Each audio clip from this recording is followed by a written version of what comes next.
Sintam-se bem, sejam bem-vindos em nome de Jesus. Meus queridos, eu gostaria de convidá-los mais uma vez a se colocar de pé. Pegue sua Bíblia. Primeira carta de Paulo aos Tessalonicenses, capítulo de número 5. Glórias a Deus. Mais uma vez, nós queremos dar as boas-vindas aos nossos irmãos internautas. Que Deus possa abençoar a vida de vocês. Permaneça aí conosco. Deus tem uma mensagem a falar aos nossos corações na noite desse dia. Primeira carta de Paulo aos Tessalonicenses. Quero agradecer a nossos irmãos que estiveram nos antecedendo, ao nosso diácono. Deus abençoe a sua vida pela condição do culto, pela abertura, a todos os músicos, a equipe de louvor, a todos vocês que estão aqui nessa noite, em nome de Jesus. Primeira carta de Paulo aos Tessalonicenses, capítulo 5.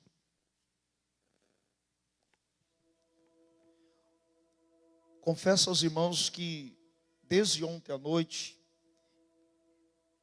nós recebemos um renovo do Senhor. E hoje à tarde, o Espírito Santo, ele nos conduziu para um texto bíblico, que eu acho que é o que nós estamos precisando nesses últimos dias. Primeira carta de Paulo, capítulo 5, apenas o versículo 19.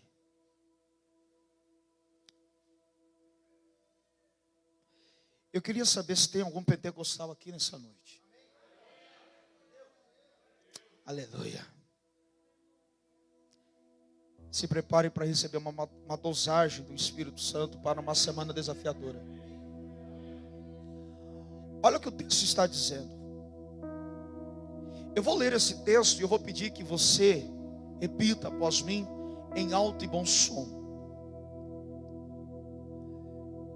Não extingais o Espírito. Em outras traduções está dizendo assim: não apagueis o Espírito. Vamos lá no 3, 1, 2 e 3. Mais uma vez. Agora só as irmãs, os varões, todos mais uma vez. Não extingais o Espírito. Tome o vosso assento. E se você puder, aplauda o nome de Jesus.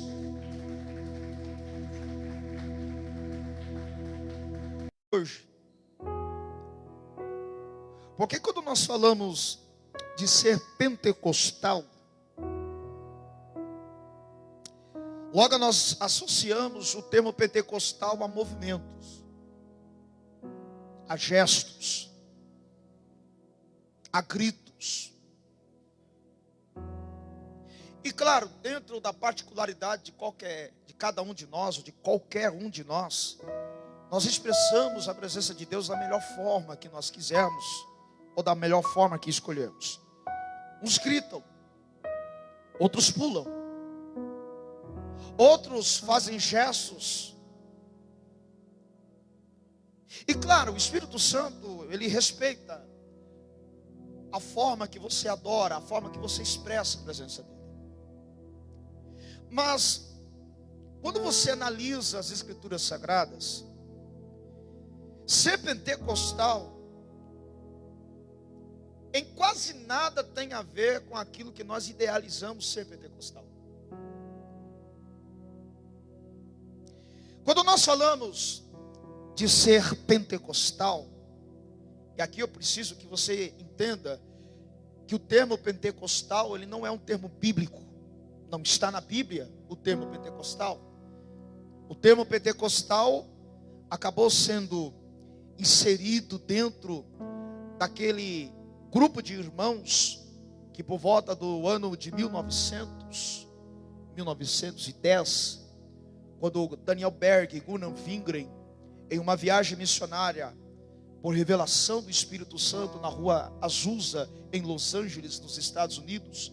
Por orientação do Espírito Santo, esses dois homens deveriam fazer uma obra missionária na América do Sul, num local chamado Pará. Eles não sabiam onde ficava Pará, procuraram no mapa e descobriram que Pará ficava no norte de uma nação chamada Brasil.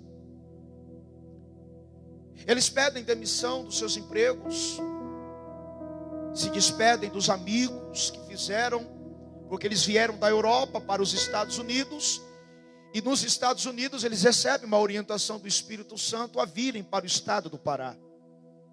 Com $90 eles compram uma passagem apenas de ida, sem conhecer amigos, sem ter família no estado do Pará. Eles fazem uma viagem de navio, e durante essa viagem de navio que durou meses, eles passam a evangelizar cada um daqueles tripulantes, ensinando em que a Bíblia nos dá condições de entendermos que o mesmo Espírito que atuou no Novo Testamento, ele atua também nos dias de hoje.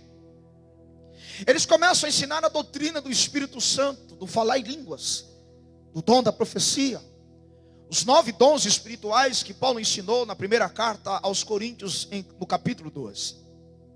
Eles chegam no estado do Pará e logo começam a evangelizar os brasileiros, as tribos indígenas, o norte do Pará, a Amazônia. E logo os cristãos que estavam aqui acharam estranho aquele movimento de falar em línguas. Eles começam a criticar esse grupo de missionários que vieram lá dos Estados Unidos, chamando eles de fanáticos. Só que eles estavam tão intrínsecos com aquilo que está em Atos 2, que eles acreditavam piamente que a doutrina do Espírito Santo, ela pode sim ser atualizada para os dias de hoje, pode ser absorvida nos dias de hoje. Aqueles irmãos mais tradicionais, eles evitam, pedem, talvez, ou em determinado momento expulsaram aqueles missionários, aqueles irmãos missionários dos seus cultos, dos seus templos. Então eles começam a fazer culto nos lares. E na madrugada do dia 8 de junho de 1911, a 1h da manhã, em uma madrugada de oração, Daniel Berg e Gunnar Wingren vão colocar as mãos sobre uma mulher chamada Celina de Albuquerque. Celina de Albuquerque é tomada pelo Espírito Santo e começa a falar em línguas dentro daquela casa. No dia seguinte, a sua irmã é batizada com o Espírito Santo e aí não parou mais. O Brasil conhece o Espírito Santo, os primeiros brasileiros começam a falar em línguas. E aquele movimento é apelidado pelos tradicionais de pentecostais. Por que pentecostais? Porque Daniel Berg e Gunnar Wingren entendiam que a descida do Espírito Santo no dia de Pentecostes também podia acontecer naquelas aldeias, naquelas casas, naquelas igrejas. Mas como eu disse, o termo pentecostal não é bíblico. Nós fomos apelidados de ser pentecostais porque ocasionou a descida do Espírito Santo no dia da festa de Pentecostes. Mas se o Espírito Santo descesse na festa dos tabernáculos, talvez nós seríamos apelidados de tabernacostais. Se o Espírito Santo talvez tivesse escolhido a festa da Páscoa para descer, talvez seríamos conhecidos como os pascuais. Mas o Espírito Santo escolheu a festa do Pentecoste para descer. Isso não foi à toa. Porque se você analisar bem, o termo Pentecostes significa 50º. Isso significa que a festa do Pentecostes ocorria ou acontecia na época do Novo Testamento, 50 dias depois da Páscoa. Começa a Páscoa, 7 dias de festa, depois começa a contar 50 dias para começar o Pentecostes. Só que se você analisar bem, a festa do Pentecostes do Novo Testamento, ela é chamada de festa de primícias no Antigo Testamento. Se você pegar o texto de Deuteronômio capítulo 16, quando Deus está instituindo as festas anuais judaicas, Deus vai especificar na festa da primícia: ninguém apareça diante de mim de mãos vazias. É primícias, porque o termo primícia significa primeiras coisas. Isso quer dizer que eles colhiam o melhor da terra, a primeira colheita eles entregavam diante do Senhor. Por isso, festa das primícias. E ela vai se chamar de Pentecoste no Novo Testamento. Eu disse que não foi aleatoriamente que o Espírito Santo escolheu a festa do Pentecoste para descer, porque a mesma festa do Pentecoste era a mesma festa da primícia. Se no Antigo Testamento a primícia era o melhor da terra, no Novo Testamento a primícia era os 120 irmãos que não abandonaram a promessa de aguardar o Espírito. E pasmem, a festa da primícia do Antigo Testamento terminava com a descida da Shekinah, nuvem, glória, a presença de Deus. Eles entregavam o melhor da terra e Deus respondia com a glória. Não é diferente na festa do Pentecoste, eles entregam no cenáculo. Eles estão aguardando uma promessa que Jesus fez 10 dias antes de subir. Jesus diz: ficai em Jerusalém, até que do alto sejais revestidos de poder. Ele vai dizer: mas recebereis a virtude do Espírito Santo que há de vir sobre vós, e semeis testemunhas, tanto em Jerusalém, Judeia, Samaria, até os confins da terra. 10 dias depois, 120 irmãos estão aguardando a promessa, e por eles se entregarem à promessa, Deus, através do Espírito, resolveu descer na casa onde eles estavam assentados. A Bíblia vai dizer em Atos 2: cumprindo-se o dia de Pentecostes, estavam todos reunidos no mesmo lugar, quando de repente ouvisse um som veemente e impetuoso que encheu a casa onde eles estavam assentados. Foram vistas línguas repartidas como que de fogo, que pousavam sobre a cabeça de cada um deles. E Atos 2:4 vai dizer: e todos foram cheios do Espírito Santo e começaram a falar em outras línguas. É por isso que nós somos chamados ou conhecidos como pentecostais. Mas a pergunta ainda insiste: por que somos considerados pentecostais? E o que é ser pentecostal? Se formos para a Bíblia, ser pentecostal, olha que coisa interessante. Ser pentecostal é fugir de uma adoração mecânica, uma adoração programada, e se entregar ao Espírito Santo. Porque eles estão aguardando a promessa, eles estão se entregando à promessa, e a promessa se cumpre porque houve entrega. Isso é ser pentecostal. Ser pentecostal é aquilo que está escrito em Atos 2:1: cumprindo-se o dia de Pentecostes, estavam todos reunidos no mesmo lugar, mesma visão, andando de mãos dadas. Ninguém fazia ou puxava cada um para o seu lado. Eles estavam reunidos no mesmo lugar. União, unidade, isso é ser pentecostal. Sabe o que é ser pentecostal? Atos 2:47 vai dizer que eles caíam na graça do povo. E a palavra graça aqui quer dizer carisma. Eles eram carismáticos, eles não eram carrancudos. Eles não eram de mãos ou de caras fechadas, eles tinham carisma, e eles caíam na graça de todo o povo. Isso aqui é ser carismático. Isso aqui é ter a graça, o brilho do Espírito Santo na face. É alguém se sentir atraído, porque dentro de você há alguma coisa especial. Eles caíram na graça de todo o povo. E tem mais, eles adoravam a Deus. Atos 2:47, caíam na graça e davam glórias, caíam na graça e glorificavam, caíam na graça de todo o povo e adoravam a Deus. E a Bíblia vai dizer que o Senhor acrescentava todos os dias aqueles que haviam de ser salvos. Se tivesse culto de noite, Jesus salvava. Se tivesse culto de manhã, Jesus salvava. Se tivesse culto das crianças, Jesus salvava. Porque eles caíam na graça e adoravam, e o resultado é... Isso é ser pentecostal. Sabe o que é ser pentecostal? Atos 3:1. Pedro e João subiam juntos.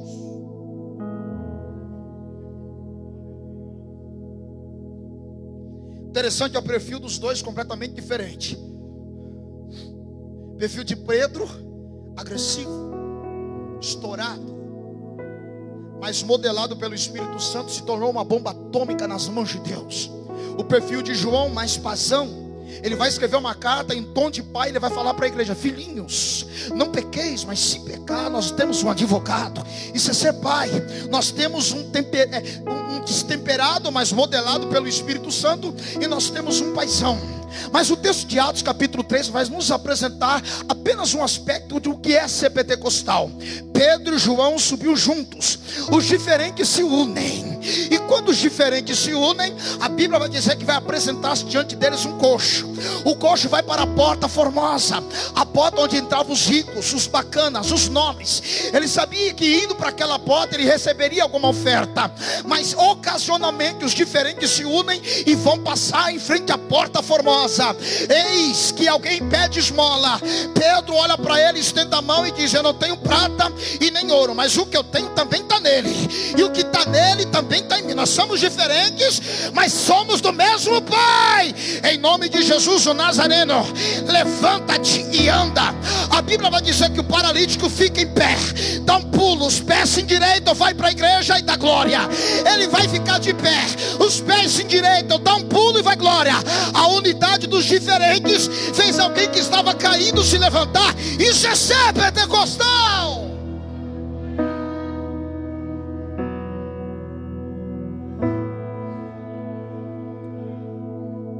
Tem algum pentecostal nessa noite? Eu vou perguntar de novo: os pentecostais já chegaram?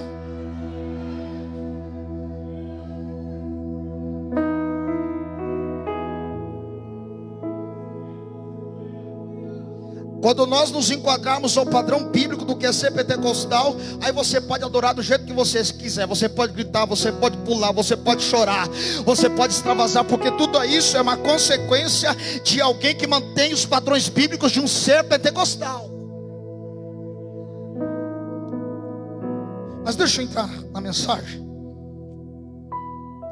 Muitos cristãos têm dificuldade em assimilar a Trindade Santa. Poucos entendem o 3 em 1 da divindade de Deus. Entender que Deus possui 3 funções, sem deixar de ser um, para alguns é difícil de entender. É bem verdade que a palavra Trindade não se encontra dentro da Bíblia. O que temos dentro da Bíblia é a atuação da Trindade de forma única. Todas as vezes que a Trindade atuou na Bíblia, eles atuaram sempre no plural, de forma diferente e sem deixar de ser um. Por exemplo, em Gênesis 1:26, a Bíblia vai dizer que Deus se reúne com a Trindade.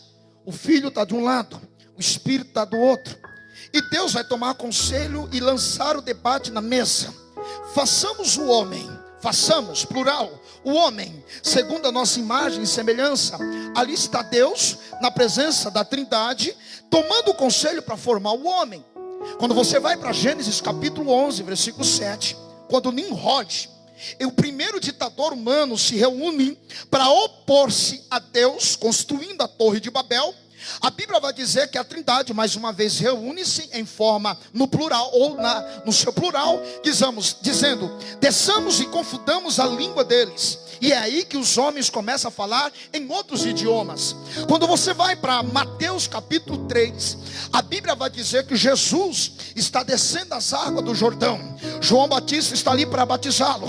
Quando João Batista batiza Jesus, a Bíblia vai dizer que o céu se abre, a pomba, representando a presença do Espírito, desce. A voz do Pai ecoa dizendo: eis aí o meu filho amado, a quem eu me comprazo. Ali está a Trindade intrínseca no texto. O Filho sendo batizado, a voz de Deus ecoando e a pomba descendo, representando o Espírito Santo. Quando você vai para Gênesis 18, a Bíblia vai dizer que Abraão está confuso. Ele não está entendendo qual é o processo da promessa. Quando ele levanta os olhos e vê, ele vê 3 anjos andando na direção dele. Ali está a personificação da Trindade, o Pai, o Filho e o Espírito Santo. Abraão levanta os olhos, chama os 3 para dentro da sua casa. E é aí que Deus revela o prazo da promessa: daqui 1 ano, a tua esposa Sara terá um filho. Então nós não temos a palavra Trindade escrita na Bíblia, nós temos a Trindade atuando na Bíblia. Também não pode ser chamada de hierarquia da Trindade, porque não se trata de três autoridades divinas. Trata-se de um único Deus que exerce as funções diferentes sem deixar de ser um. É como o ovo, que possui três substâncias: a clara, a gema e a casca, mas não deixa de ser um. Olha que coisa interessante. Para nós entendermos a Trindade, nós precisamos entender que a Trindade atua em funções diferentes sem deixar de ser um. O Pai salva, melhor, o Pai cria, o Filho salva e o Espírito Santo consola sem deixar de ser um. Eu vou tentar explicar um pouquinho. Quando alguém levanta a mão para aceitar Jesus como Salvador, sabe quem é que está presente nesse momento? O Pai, o Filho e o Espírito Santo. E o Filho está salvando naquele momento. O Pai está de um lado, o Espírito Santo está no outro. Quando Deus está criando, haja luz e houve luz, está o Filho de um lado e o Espírito Santo de outro, atuando de forma única. Quer mais? Quando alguém é batizado com o Espírito Santo, sabe quem é que está presente naquele culto? O Espírito Santo está batizando, mas de um lado está Deus e do outro lado está o Espírito Santo. Os três atuando de forma única. Eles não se separam. Mas eu não quero falar do Pai hoje. Eu não quero falar da função do Filho.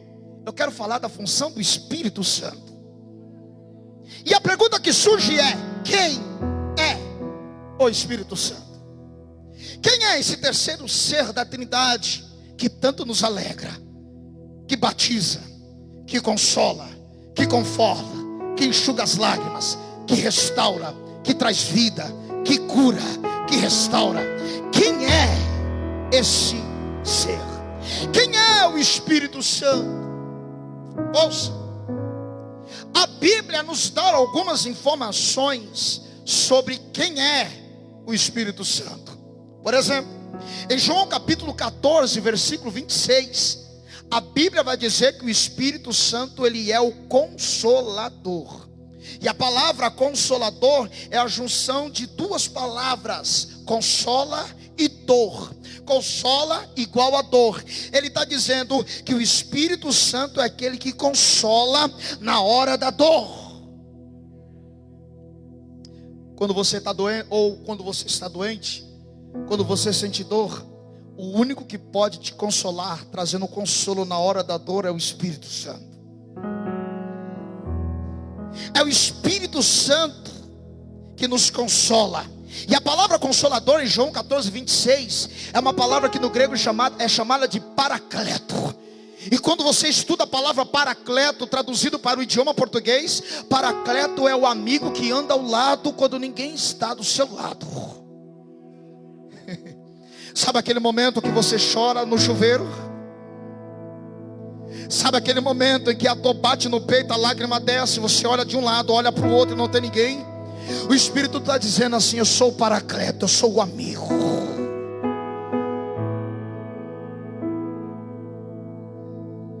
A Bíblia vai dizer em Tiago capítulo 4, versículo 5, que o Espírito tem ciúmes. E eu preciso que você entenda que o Espírito Santo é uma pessoa, é um ser invisível, mas é uma pessoa. Ele fala, ele anda, se move.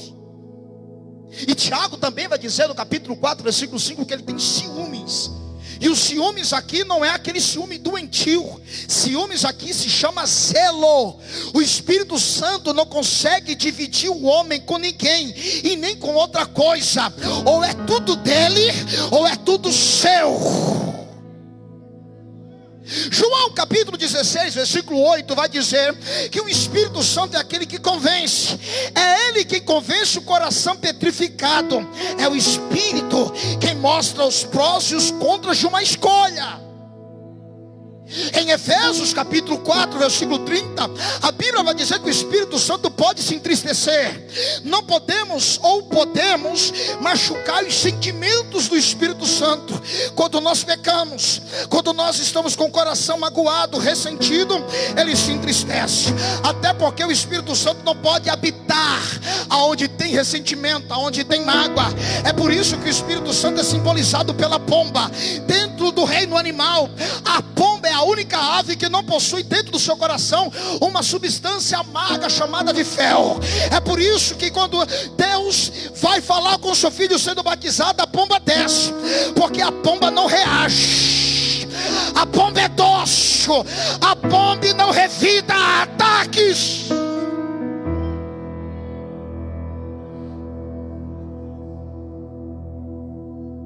1 Samuel capítulo 10, versículo 6, vai dizer que é o Espírito Santo que transforma.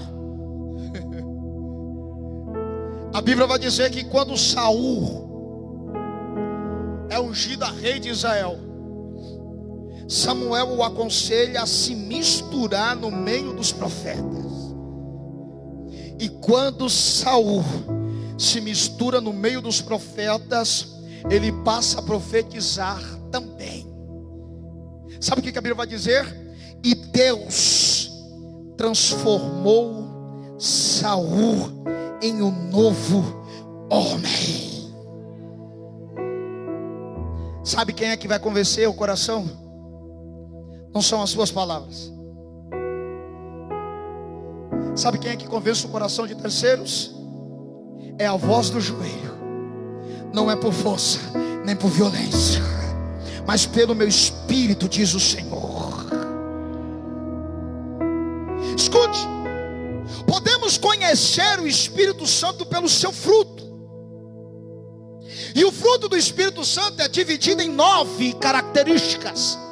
Paulo ele vai dizer em Gálatas 5:22, nos apresentando as 9 características do Espírito Santo. Quem me ouve, diga amém. A Bíblia vai dizer em Gálatas 5:22 que o Espírito Santo, o fruto do Espírito Santo, a primeira característica do fruto do Espírito Santo é o amor. E o amor aqui é o amor ágape. Trata-se de um amor sacrificial. É o amor que ama apesar dos defeitos.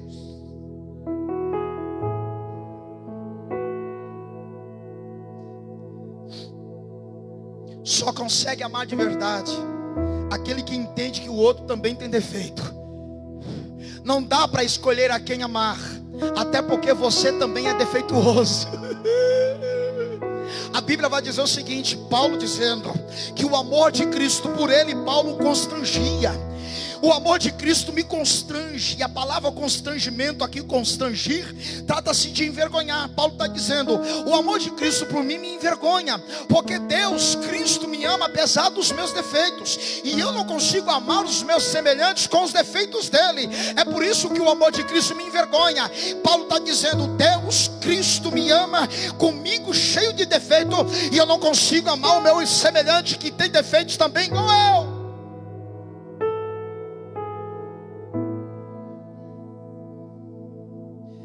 Paulo, em Gálatas 5:22, vai dizer que um dos aspectos do fruto do Espírito Santo é que o Espírito Santo produz uma alegria. E ouça, não é uma alegria efêmera, pois a alegria não é um sentimento, a alegria é uma pessoa.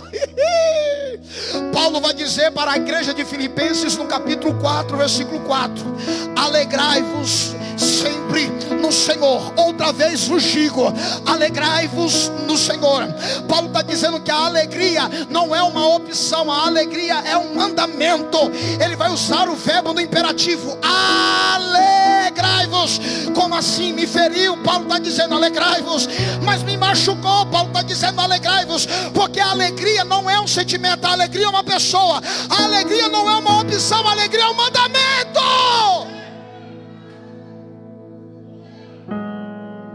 Além de Paulo dizer que a alegria é um mandamento, Paulo vai dizer que a alegria ela é ultra circunstancial. Ele vai dizer alegrai-vos sempre.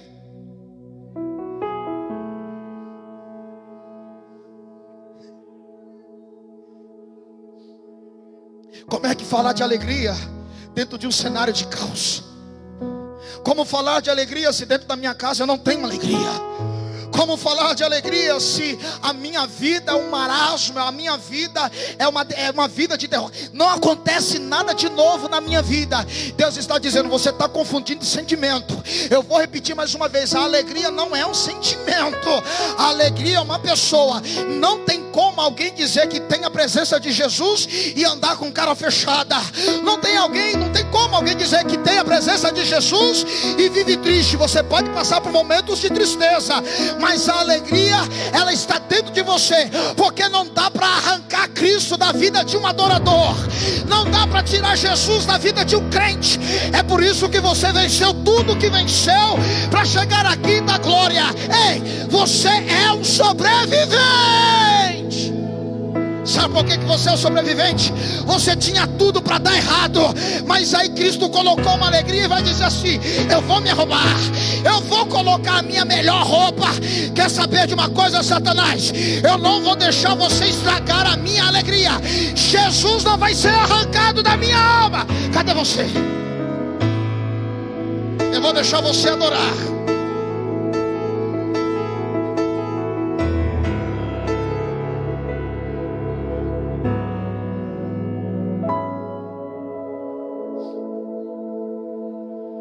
Sabe o que Paulo vai dizer? Gálatas 5:22, que um dos aspectos do Espírito Santo é a paz. Aqui, essa paz é a paz de espírito, uma paz vinda de quem sabe que tudo nunca sai do controle de Deus. A Bíblia vai dizer em João capítulo 20 que 12 homens, junto com algumas mulheres, estão trancafiados dentro de uma casa. Eles estão com medo dos judeus, eles estão com medo dos romanos, eles estão com medo do futuro, eles estão com medo dos judeus porque os judeus entregaram Jesus para morrer. Eles estão com medo dos romanos porque os romanos foram que usaram os requintes e crueldade para matar Jesus. Eles estão com medo do futuro porque eles disseram: mataram o nosso mestre, o que será de nós? Aí Jesus, que sabe o que está por trás da porta, eu vou dizer de novo, Jesus sabe o que está por trás da porta. Ele vai dizer assim: eu vou me materializar sem abrir a maçaneta.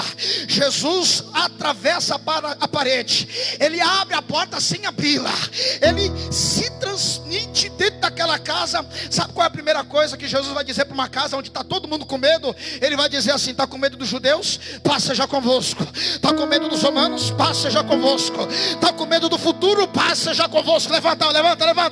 O Espírito Santo vai colocar uma paz dentro da tua alma, algo que você nunca experimentou. Mas Deus, eu não sei o que é paz dentro da minha casa. Você veio para o lugar certo.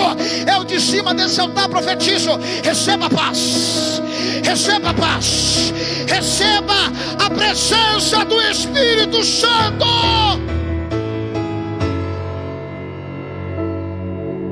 Sabe o que Paulo vai dizer? Paulo vai dizer que um dos frutos do Espírito Santo é a longanimidade.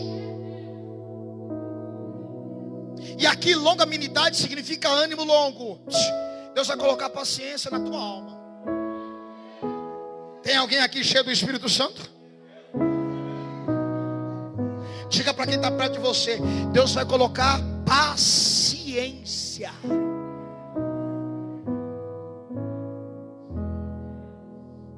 Diga: acalma o teu coração. Diga, acalma o teu coração.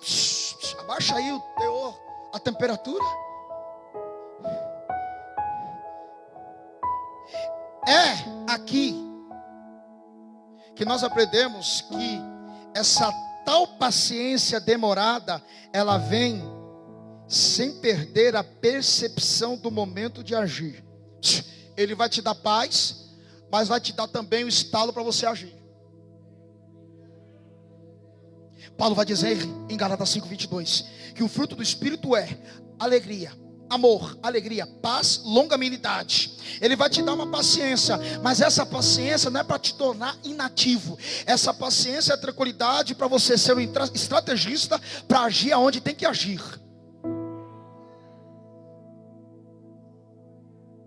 Diga para quem está perto de você: paciência, mas não muita. Está na hora de você agir. Tem gente que fala que a casa está caindo, está tudo dando errado, ele está dizendo: estou orando, orando, estou orando. Você não vai fazer nada não?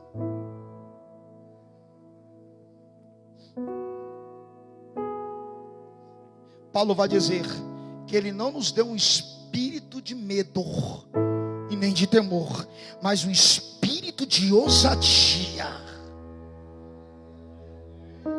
Paulo vai dizer em Gálatas 5:22 que um dos frutos do Espírito Santo é benignidade. E benigno é ser meigo mesmo, suportando a agressividade. Sabe o que Jesus vai dizer em Mateus capítulo 5, a partir do versículo 42? Ele vai dizer assim: amai a vossos inimigos, bendizei os que vos maldizem, orai por aquele que vos persegue.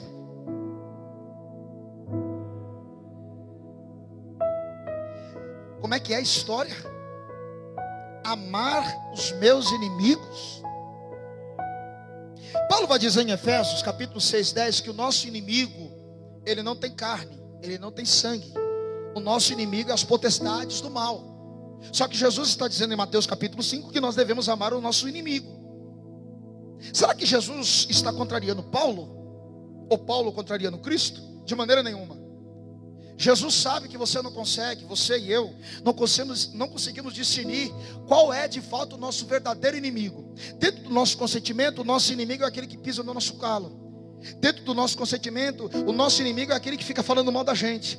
Dentro do nosso consentimento, o inimigo é aquele que está fazendo mal para nós. Aí Jesus sabe que você não consegue discernir quem é o seu inimigo. Ele vai dizer: então ame o seu inimigo. Como é que é? Eu devo amar quem me faz mal? É.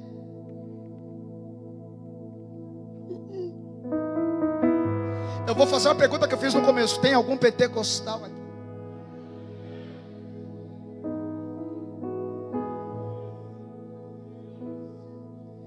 Essa história de dizer eu não vou com a cara daquele irmão, aprendeu o conceito errado do que é ser pentecostal. Você é qualquer outra coisa menos pentecostal.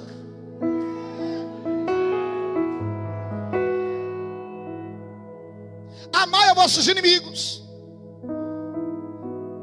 Se fosse até aí estava bom, né? Mas ele vai dizer assim: ó, amai a vossos inimigos e bendizei os que vos maldizem.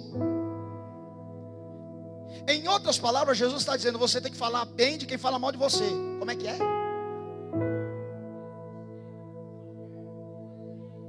Tem algum pentecostal aqui? Peguei. Como é que é? O cidadão está falando mal de mim, eu tenho que falar: Jesus mandou.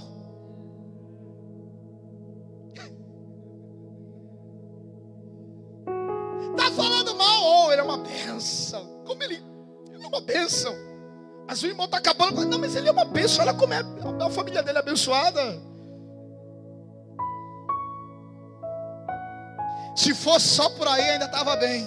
Mas Jesus ainda vai dizer em Mateus 5: amai a vossos inimigos, bendizei o que vos maldizem, e na oração ore por ele. Jesus está dizendo: na hora que você for orar, Senhor, abençoa o meu irmão. Visita ele, Deus. Jesus, ele não está fazendo, ele não sabe o que faz, Jesus. Ou a sua oração é precatória: Deus, mata ele, tira ele, Deus. Pergunte para alguém que está perto de você: você é pentecostal?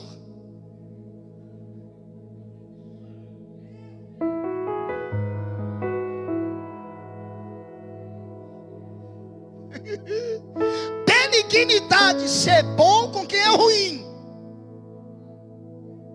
Sabe o que Paulo vai dizer em Gálatas 5:22? Que um dos aspectos do fruto do Espírito Santo é a fé. É aquela fé que produz quando tudo diz que não. Paulo vai dizer que uma das características do fruto do Espírito Santo é a mansidão. É a mansidão que é gerada no Espírito Santo quando as tensões parecem não terminar. É uma confusão interminável. Jesus está dizendo: fique em paz, eu vou te dar mansidão. Quem é manso, pensa duas vezes antes de falar.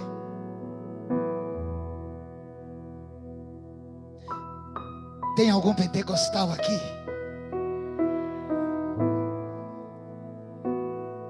Paulo vai dizer que a temperança, faz parte do aspecto do fruto do Espírito. E essa temperança traz equilíbrio nos desequilíbrios da vida. Também podemos conhecer o Espírito Santo pelos símbolos que a Bíblia nos apresenta. João capítulo 3, versículo 8, Jesus vai comparar a presença do Espírito Santo com o vento. Ele vai dizer: o vento assopra onde quer, ouve-se a sua voz, mas não sabe nem para onde vem, nem para onde vai. Assim são todos aqueles que são nascidos do Espírito. O que é que Cristo quis dizer e nos ensinar comparando o Espírito Santo com o vento? Primeiro, ele está dizendo que o Espírito Santo é invisível.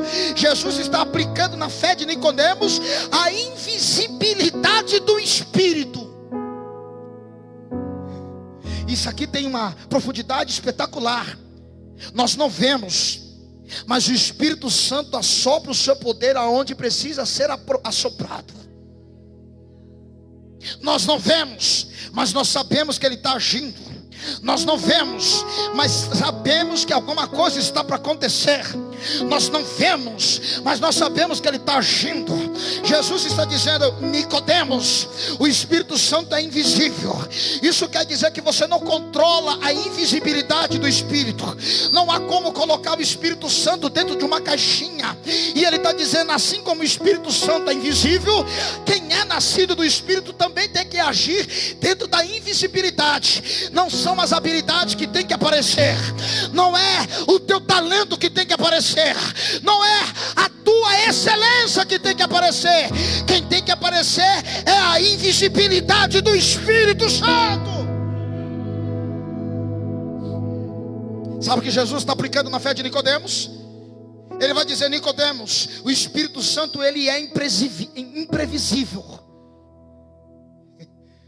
Jesus disse para Nicodemos: o vento assopra onde quer, ouve-se a sua voz, mas não sabemos nem de onde ele vem, nem para onde ele vai.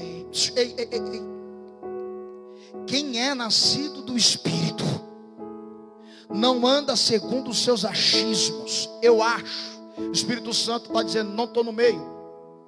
Eu acho que o Espírito Santo está dizendo: não, eu não trabalho no meio do achismo, eu trabalho no meio de certezas. Eu não trabalho no meio da dúvida, eu trabalho com concretização. Eu não trabalho naquilo que você vislumbra acontecer, se é que vai acontecer. Eu trabalho naquilo que é certeza.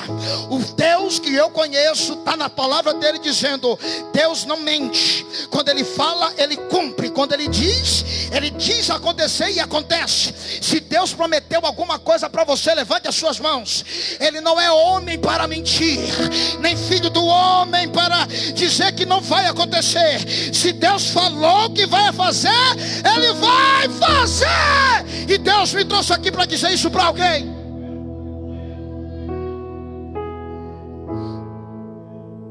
Ele é imprevisível porque Ele não trabalha no meio de achismos. Sabe o que Jesus está ensinando na fé de Nicodemos? Que o Espírito Santo atinge e atua no meio do poder. O vento assopra. Alguém aqui consegue controlar o vento?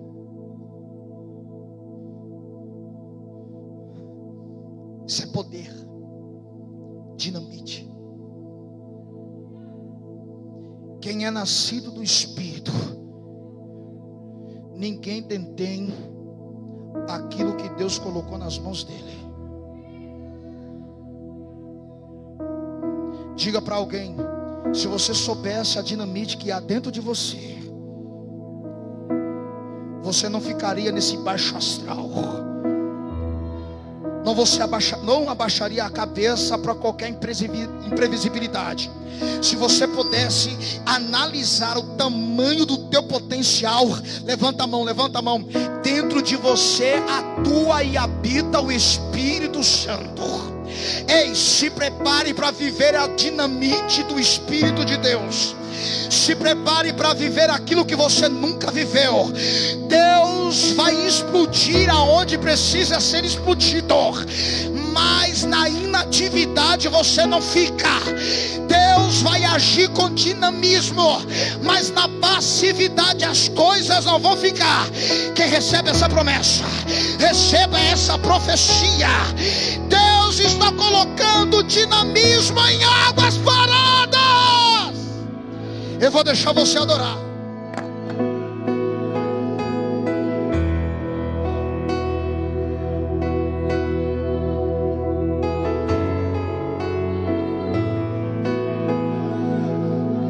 Diga para alguém, diga, as águas vão movimentar-se novamente. Água parada gera dengue, crente parado gera dengo. Diga para alguém que está perto de você: está na hora de se mexer, está na hora de você se mexer. Lembre para ele: você é pentecostal, você é pentecostal.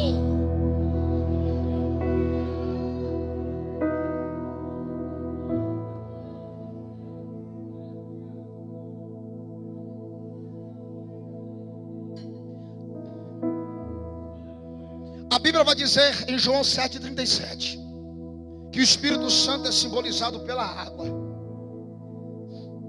O interessante é que Jesus vai aguardar o último dia da festa. Coloca aqui na tela. E no último dia, o grande dia da festa, Jesus pôs-se em pé e clamou dizendo: se alguém tem sede, que venha a mim e beba. Quem crê em mim, como diz as Escrituras, rios de água viva correrão do seu ventre. Eu preciso explicar o contexto. Jesus estava sendo ameaçado de morte. Os discípulos estão dizendo para Jesus: Jesus, não vai para a festa, não sobe. E a festa era a festa dos tabernáculos. Os discípulos estão dizendo: Jesus, o Senhor está às vias de ser preso, vão querer matar o Senhor na festa. Jesus não sobe, Jesus fica. E os discípulos vão celebrar a festa da Páscoa, ou dos tabernáculos. A festa dos tabernáculos durava 7 dias. Só que a festa dos tabernáculos, instituída por Deus em Deuteronômio capítulo 16, era altamente espiritual. O teor da festa era espiritual, era essência, era verdade, era entrega. Só que 1500 anos depois está acontecendo em Jerusalém a mesma festa. Só que aquela festa que começou com uma espiritualidade acima da média, 1500 anos depois se tornou uma festa superficial. É assim que acontece conosco. Nós começamos com todo vapor, nós começamos com todo gás. O problema é quando o tempo passa. O problema é quando nós nos acostumamos com a cadeira. O problema é quando nós nos acostumamos com aquilo que é repetido. E Deus, na pessoa de Cristo, está analisando a festa. Passa um dia e a festa é aquele ritual vazio e sem graça. Passa o segundo dia, a festa virou mecânica. O terceiro dia, Jesus agoniado lá na sua casa: meu Deus, essa festa não foi a festa que meu pai instituiu. Passa o quarto dia, o quinto dia, chega o sexto dia: Jesus, não posso ficar aqui parado, eu vou vencer o medo. Estão querendo me matar, mas eu vou vencer o medo. Ele vai no sexto dia. Quando começa o sétimo dia, ele se apresenta no centro de Jerusalém. Os discípulos só estão olhando para Jesus dizendo: como é que pode? Estão ameaçando ele de morte. Só que quem tem a presença do Espírito Santo não tem medo de ameaça. Quem tem a presença do Espírito Santo pode ter alguém que está até tramando, mas ele não tem medo de tramar, porque Deus revela antes. No último dia da festa, ele chega no centro de Jerusalém e exclama: quem crê em mim? Abaixei. Quem tem sede. Ele está convidando aqueles que estão adorando de forma mecânica. Ele está dizendo nas entrelinhas: o meu pai não instituiu este culto. O meu pai não trouxe frieza para este culto. O meu pai não trouxe inatividade no culto. O meu pai trouxe vida no altar. O meu pai trouxe fogo no altar. Quem crê em mim, como diz as Escrituras, aprende o princípio: rios fluirão do seu interior. Primeiro dentro, primeiro aqui dentro, depois ele atua no externo. A mudança tem que partir de mim. Eu vou perguntar mais uma vez: tem alguém pentecostal aqui nessa noite? Cutuca alguém que está perto de você, fala para ele: a pandemia está acabando, eu posso tocar em você. Tem algum pentecostal aí?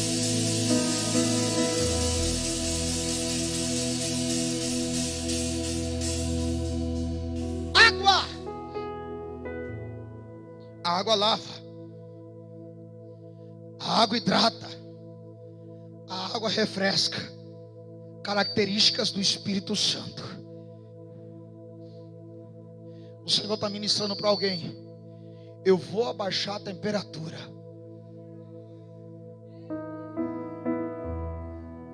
Eu não vim aqui brincar de ser pregador, gente. Eu vim aqui como um profeta. Deus vai derramar uma água que vai refrigerar a temperatura. Labaxei caladarabassúria. Está na hora de Deus te hidratar.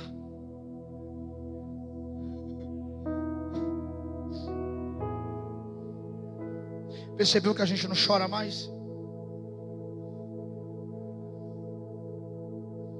Percebeu que o culto se tornou uma rotina? Você não pode reclamar do culto. Você não pode reclamar de Deus. Precisamos olhar para dentro de nós e chegarmos à conclusão: está faltando água. A pergunta de Jesus ainda ecoa: quem tem sede?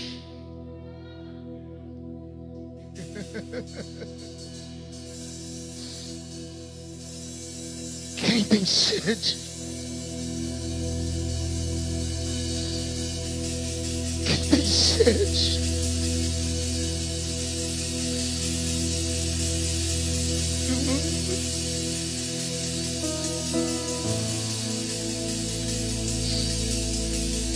É como Jeremias: eu não consigo abrir mão porque arde ainda no meu peito algo que eu não consigo parar.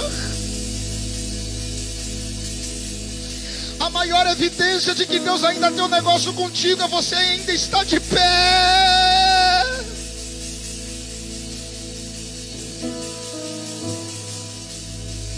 Na baracha e caladai, radai calaçou. Sabe o que a Bíblia diz? A Bíblia diz que o Espírito Santo é como óleo, e o azeite ele tem a essência de uma fabricação do céu. Azeite na Bíblia representa remédio nas feridas. Os judeus colocavam azeite para cicatrização de alguns edemas. E Deus está te dando o diagnóstico: a tua alma está ferida, a tua alma está machucada, a tua alma está cansada. Além de tudo, você está cansado. Ah, Senhor, eu não aguento mais. Ó Deus, quanta tribulação, eu não consigo ter paz. E aí alguém veio aqui para te dizer: não se preocupe, tem azeite descendo na tua ferida. Tem azeite descendo na tua ferida. Eis, aqui, ó. Receba azeite da presença de Deus.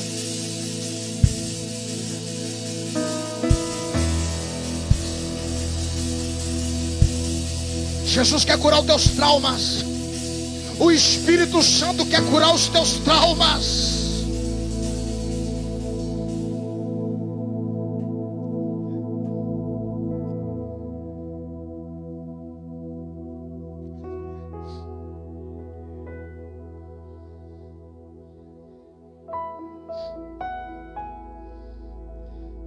Paulo encontra uma igreja totalmente confusa.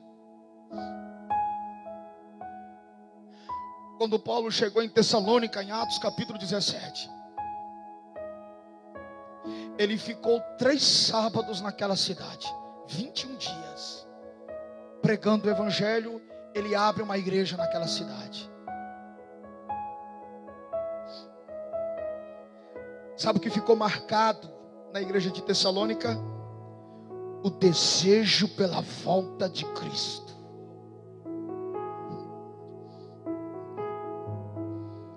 Ele passa 21 dias e deixa uma igreja esperando Jesus voltar. Quando ele se ausenta para continuar nas suas viagens missionárias, entra um grupo dentro da igreja e começa a desestimulá-los da fé, dizendo para eles que aqueles que morreram perderam a oportunidade de ser salvos. Alguém chega dentro da igreja de Tessalônica e diz: olha, Jesus já veio, vocês ficaram. Paulo fica sabendo do que está acontecendo dentro da igreja. Paulo ele vai escrever a primeira carta aos Tessalonicenses, capítulo 4, dizendo: eu não quero que vocês sejam ignorantes quanto aos que dormem. Os que morreram em Cristo ressuscitarão primeiro, e nós, os que estamos vivos, seremos arrebatados e encontraremos com Ele nos ares.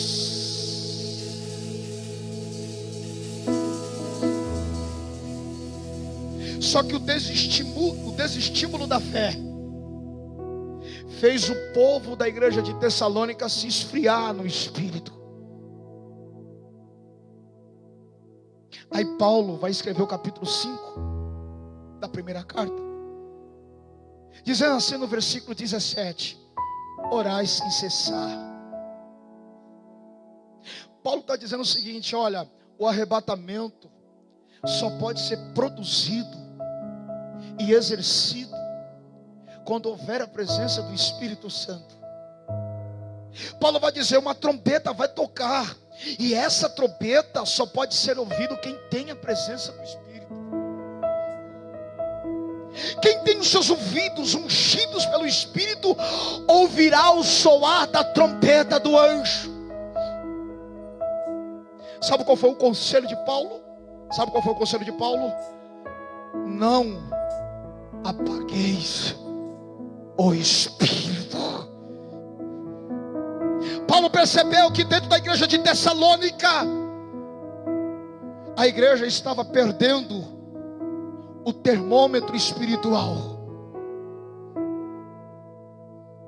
Aí vem Paulo e diz assim: não deixe o Espírito Santo se apagar de dentro de vocês.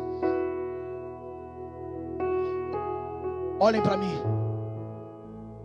Você pode perder tudo nessa vida. Você pode perder a esperança. Você pode perder recursos. Você pode perder os seus amigos. Mas a única coisa que você não pode perder é a presença do Yeshua.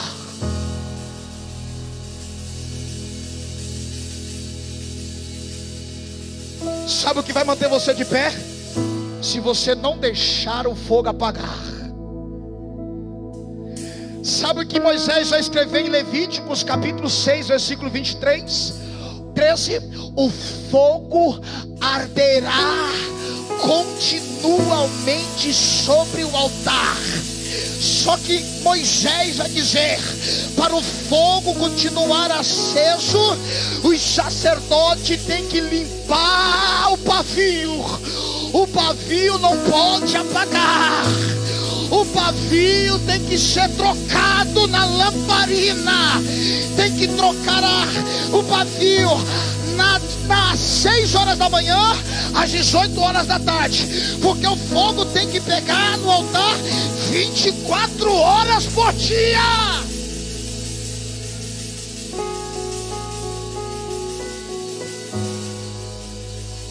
biblicamente falando,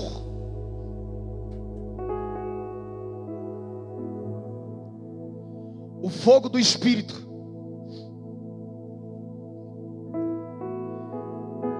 vai revelar situações que estão escondidas diante dos nossos olhos. Aonde que está escrito isso na Bíblia? Atos 28. A Bíblia vai dizer que Paulo sofre um naufrágio com 276 pessoas a bordo. O navio se quebra. Quem sabe nadar pula. Quem não sabe nadar vai boiando nos destroços do navio. Mas todos chegam em terra firme na ilha de Malta. A Bíblia vai dizer que chovia e fazia frio. Quando os bárbaros, os indígenas da ilha, viram aqueles homens saindo do mar, a primeira coisa que eles fizeram é abraçar aqueles homens e acender uma fogueira. Chovia, fazia frio, eles acendem a fogueira para aquecer.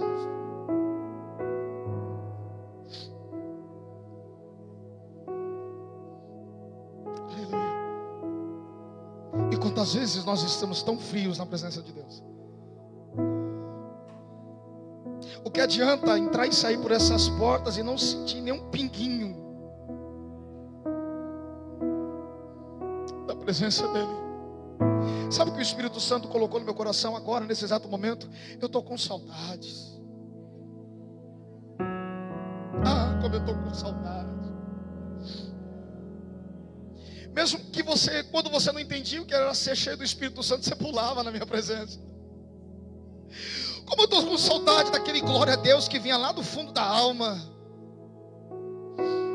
Como eu estou com saudade daqueles dias que você não aguentava ver o tempo parado, mas queria que o tempo andasse para você chegar no meu culto. Ah, como eu estou com saudade.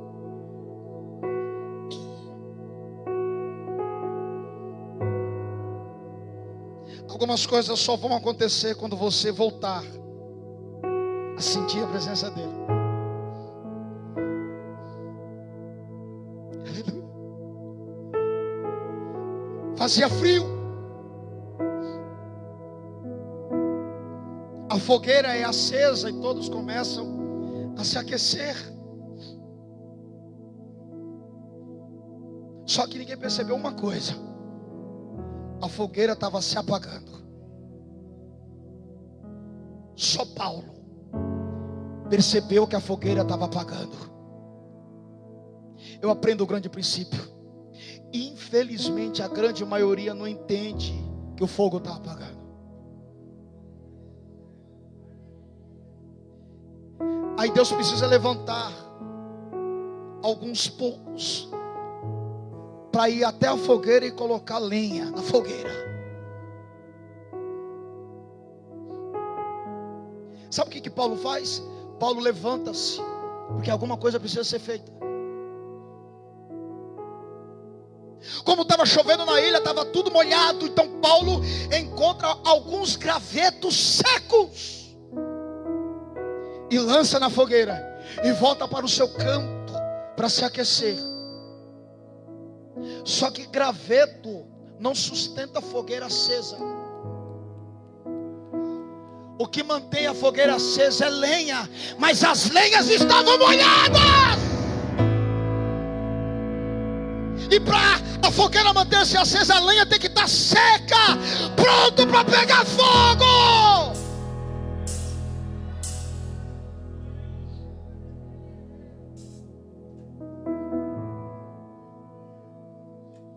Ele lança um feixe de gravetos no fogo e volta a se aquecer. O fogo acende. E quando o fogo acende, naquele inteirinho que o fogo está aceso, a Bíblia vai dizer que uma cobra sai do meio do fogo. Sabe o que o texto de Atos 28 vai dizer? A cobra fugiu do calor do fogo.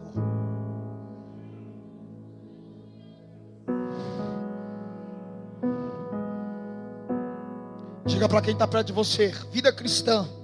Diga, vida cristã é manter a lenha acesa. Diga para quem está perto de você: a fogueira acesa tira os falsos do nosso meio. Diga para quem está perto de você: a fogueira acesa revelará os tramas de Satanás. Diga para quem está perto de você: a fogueira acesa vai revelar a serpente escondida.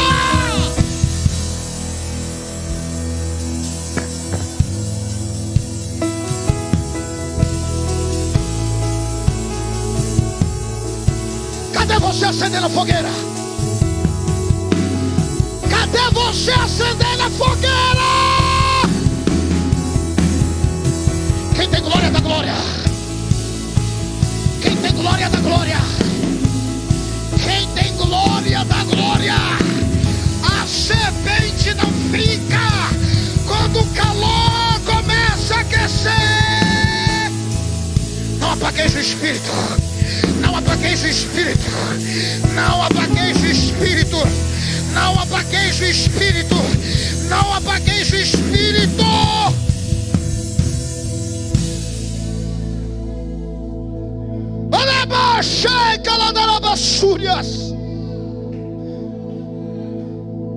Eu sinto a presença dele.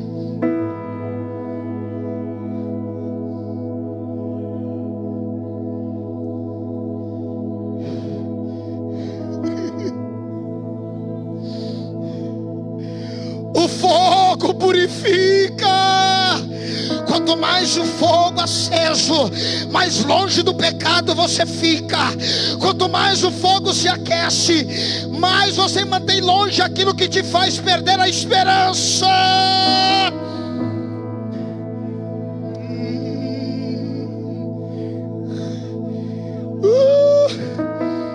Eu sinto o calor do fogo do Espírito. O Espírito Santo vai pegar algumas pessoas aqui nessa noite. Está na hora de você sentir novamente aquilo que você deixou de sentir. Não apagueis o Espírito. Alguém pode perguntar: mas como que eu posso estar apagando o Espírito? Deixando de olhar para Jesus. Se você olhar para as circunstâncias, o fogo se apaga. Como que alguém pode perder o calor do fogo do Espírito se envolvendo com aquilo que não presta? Deus está dizendo: eu vou acender um fogo, mas eu tiro a pornografia, eu tiro o adultério, eu tiro a prostituição, eu tiro tudo aquilo que não agrada ao meu espírito. Receba, receba, receba, receba a presença do Espírito. O Espírito Santo é santo. O Espírito Santo é puro. O Espírito Santo não atua em casa suja.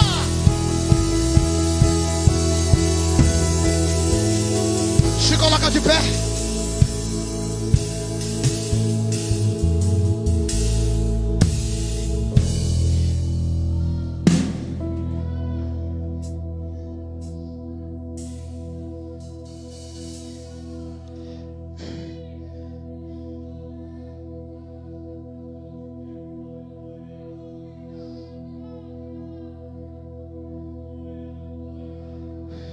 Como eu estou com saudade de ouvir esse barulho de glória.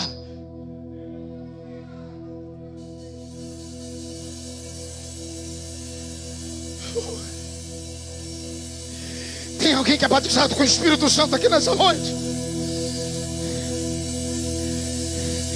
Não é balela, não é balela. A Bíblia diz que quem fala em língua se edifica. Quem fala em línguas mantém a fogueira acesa. Cadê você falando em mistério? Cadê você falando em mistério? Cadê você falando em mistério? Fale em mistério. Fale em línguas. Solta esse língua. Agora. Agora. Agora. Agora. Agora. Agora. Receba o meu espírito. Receba o meu espírito.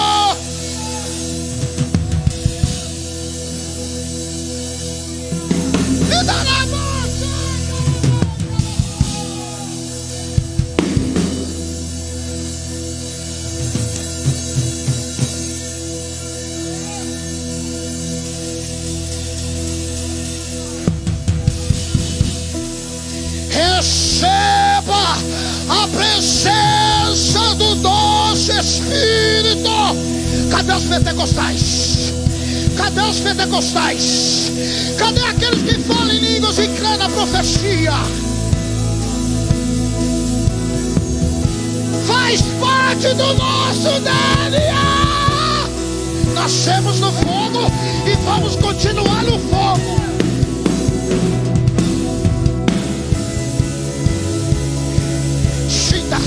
Sinta a presença do Espírito Santo te impactando. Sinta a presença do Espírito Santo te impactando. Sinta a alegria, o gozo. Receba! Agora.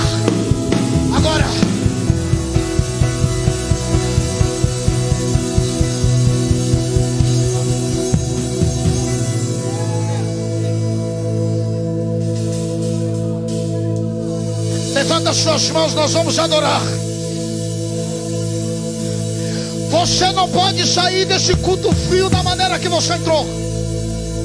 Eu não sei o que tem roubado o teu foco, mas nesse momento Jesus está dizendo: coloca fogo na fogueira. Se abasteça do meu azeite. Agora.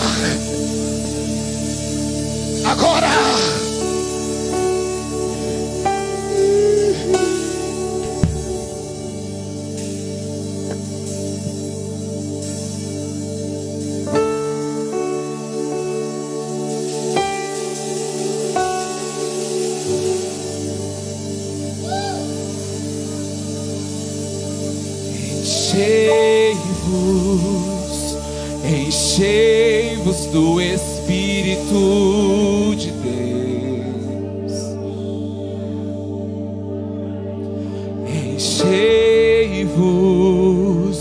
Enchei-vos do Espírito de Deus.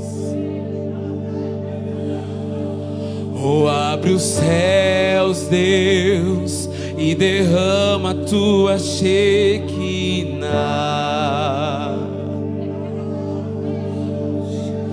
Oh, abre os céus, Deus, e derrama a tua Shekinah.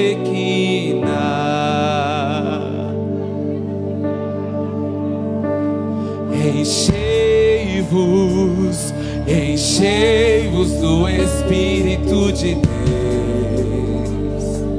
Pelo amor de Deus, não saia deste culto da mesma maneira que você entrou. Enchei-vos do Espírito de Deus. Pegou. Abre os céus, Deus, pegou. E derrama a tua Shekinah. Ei, pegou. Oh, abre os céus, Deus, e derrama a tua Shekinah. Receba. Como um som de um temporal, como um rio sobrenatural. Ó, vem Espírito de Deus. Ó, vem Espírito de Deus. Com brasas vivas que vem do teu altar.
No meio da nuvem eu ouço tua voz. A fogueira vai voltar a acender.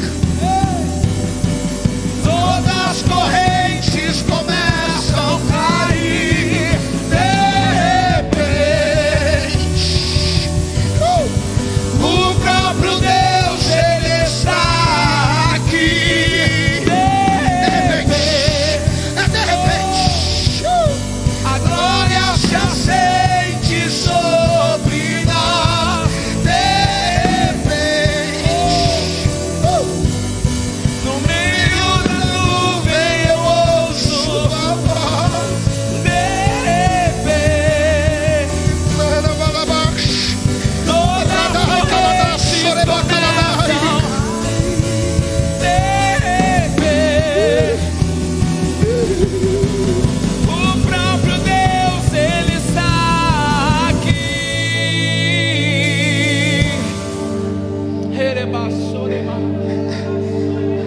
Se extravasa na presença dele.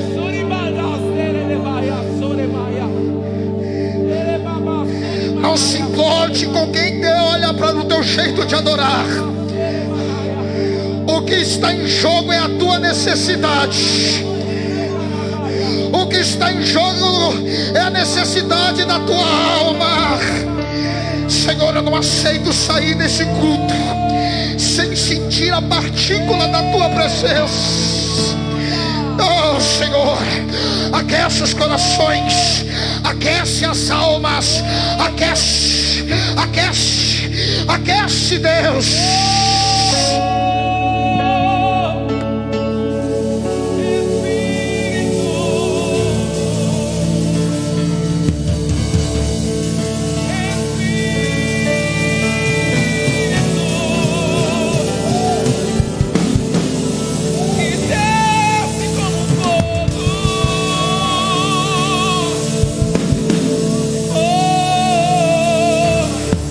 Espírito,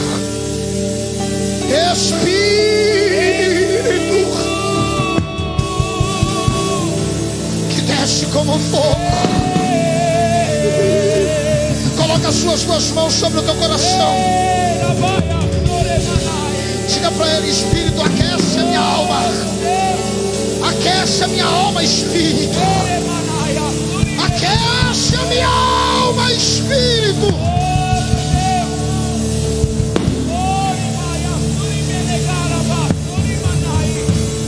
Tome você assento. Se assente glorificando. Se assente glorificando.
Seja curado,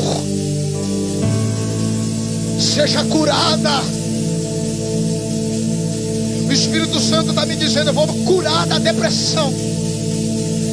Claramente o Espírito Santo está me dizendo: eu estou curando da depressão. Hoje eu coloco um ponto final.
Não apagueis o Espírito.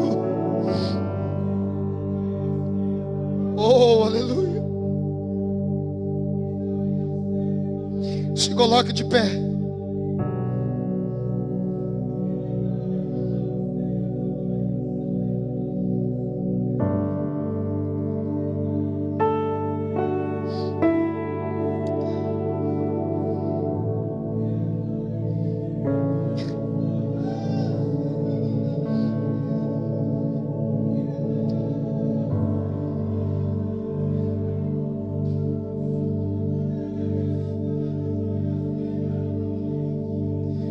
O Espírito Santo está soprando um grande avivamento sobre esta igreja.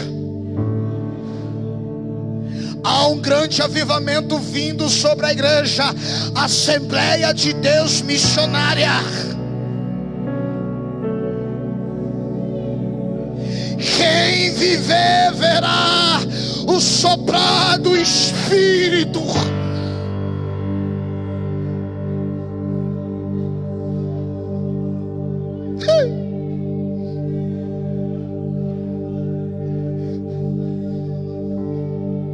Senhor, meu Deus e meu Pai, a minha oração neste momento, Senhor,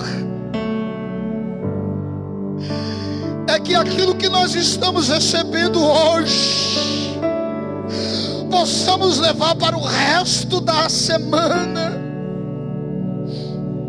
Eu abençoo os teus filhos nesta noite.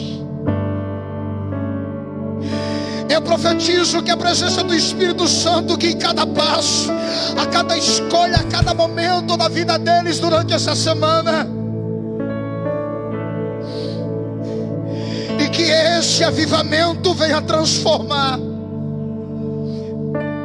mudar a situação das famílias, dos relacionamentos interpessoais. Que o muro da divisão caia por terra, que o pecado seja destruído, e que a bênção de Deus os acompanhe. Se você puder, dê uma linda salva de palmas para o Espírito Santo. Se para Ele, bota mais alto. A Ele a honra, a Ele a glória, a Ele o louvor para todos sempre. Tome o seu assento, eu vou encerrar o culto. Aleluia. Eu queria convidar aqui a evangelista Rose. Ela estará entregando uma lembrancinha para a nossa evangelista Luciane, que fez aniversário essa semana. Por favor, Luciane, venha até aqui. Nós iremos orar por você, rogando a bênção de Deus sobre a tua vida. Todos os avisos da semana seguem de forma normal. Há alguém em nosso meio que ouviu essa palavra, ouviu os louvores e quer voltar para Cristo, ou quer aceitar Cristo e receber essa alegria do Espírito Santo nessa noite? Tem alguém em nosso meio que não é evangélico? Levante assim a sua mão para mim te conhecer. Tem alguém que quer voltar para Cristo aqui nessa noite? Você que está em casa, se encontra afastado, escreva aí no pedido que você está se reconciliando. Nós iremos orar por você. Se coloque de pé, nós iremos orar pela evangelista Luciane. Iremos dar o término do culto. Senhor, está aqui a tua serva. Senhor, abençoe a vida dela. Que as bênçãos de Deus venham sobre a tua filha, Senhor. Que o Senhor venha continuar abençoando, usando, cuidando da tua filha. Pai, leva-nos em paz debaixo dessa presença, Senhor. Estende as suas mãos. Que o grande amor de Deus, a graça do nosso Senhor e Salvador Jesus Cristo e as doces consolações do Espírito Santo seja com todos nessa noite. Que todos digam: vá em paz debaixo da presença do Espírito Santo.